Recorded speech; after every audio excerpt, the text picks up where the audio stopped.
Hello and welcome to my channel, The Quality Investor.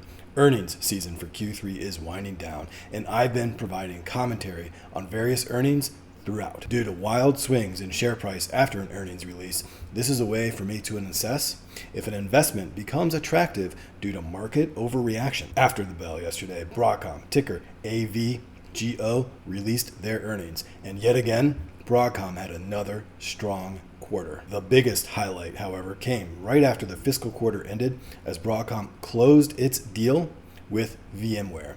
The acquisition is expected to add about $12 to $13 billion in revenue for Broadcom in fiscal year 2024. The acquisition highlights Broadcom's overarching strategy of growth through acquisition. This strategy has allowed Broadcom to amass an impressive portfolio of patents and IP. Along with sizable spending in R&D, Broadcom seeks to be a cutting-edge technology leader in semiconductors for just about every device that you can imagine. This includes broadband mobile devices, data storage, and more. They also develop infrastructure software for data management, payment and cybersecurity, and business processes, as well as much more. The investment thesis for Broadcom at a very high level is as follows. Point 1.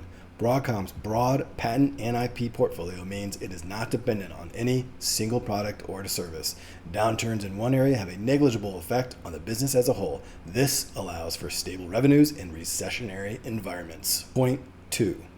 Broadcom executes extremely well on their acquisition strategy. They are very careful about which companies to add to their umbrella, ensuring they add capabilities to Broadcom that supplement what they already do. Their acquisitions are almost entirely in line with their core business of semiconductor technology and infrastructure software for large data and business applications. And my final point is they create incredible value for shareholders through their dividends. They've had an incredible 40% compound annual growth rate over the last 10 years and have increased their dividend for 13 consecutive years. All right, let's get into the earnings. But first, if you enjoy content like this, please hit that like button and subscribe to the channel. Also, hit that notification bell so you can know right away when I post more stock analysis content. We are on the income statement now, and you can see the results of their incredible growth. So you can see year over year, they have a 7.8% revenue growth, and then coming down to the diluted earnings per share, $32.98 earnings per share. That's actually a very incredible number. And even more stunning, it's a 24.3% year over year growth from last year of $26.53. And also, one of the most important things I look at on an income statement when I'm assessing if a company is growing well or not is gross margin and operating margins. You can see that their gross margin is a year over year increase of 239 basis points. And with operating income of $6.2 billion, they expanded their operating margin by 240 basis points. I love it when companies expand their margins. That shows that they're increasing their economic moat. And taking a quick look at the free cash flow here, we can see that Broadcom has increased their cash flow to $17.6 billion in the fiscal year of 2023, an incredible 8.1% year over year growth. Broadcom is just a compounding growth machine with their acquisition strategy. And looking briefly at their fiscal year 2024 business outlook, you can see here they're projecting $50 billion in revenue for fiscal year 2024, an incredible increase of over 37%. And that's directly due to that acquisition of VMware. And you can see here their heritage of innovation in all the companies that they've been acquiring throughout the life of Broadcom. And you can see that VM acquisition here in 2023. And this really reinforces the staggering growth that Broadcom has experienced over the last 10 years. Revenue per share has experienced a compound annual growth rate for the last 10 years of 23.5%, and free cash flow per share has experienced a compound annual growth rate of 35.8%. Just staggering, incredible growth for Broadcom. And on this side, you can see what VMware is bringing to the table for Broadcom.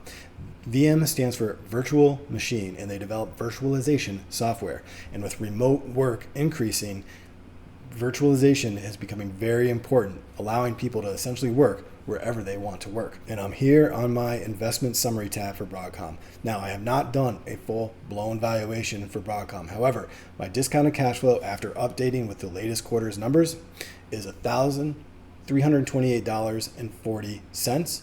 My dividend model is giving me $1,078.54 and an exit multiple of $877.50. And with a valuation average of $1,153.21, factoring in a 20% margin of safety, and I'm using that margin of safety because, to be completely honest, I am not a huge fan of companies that grow via acquisitions. I prefer organic growth.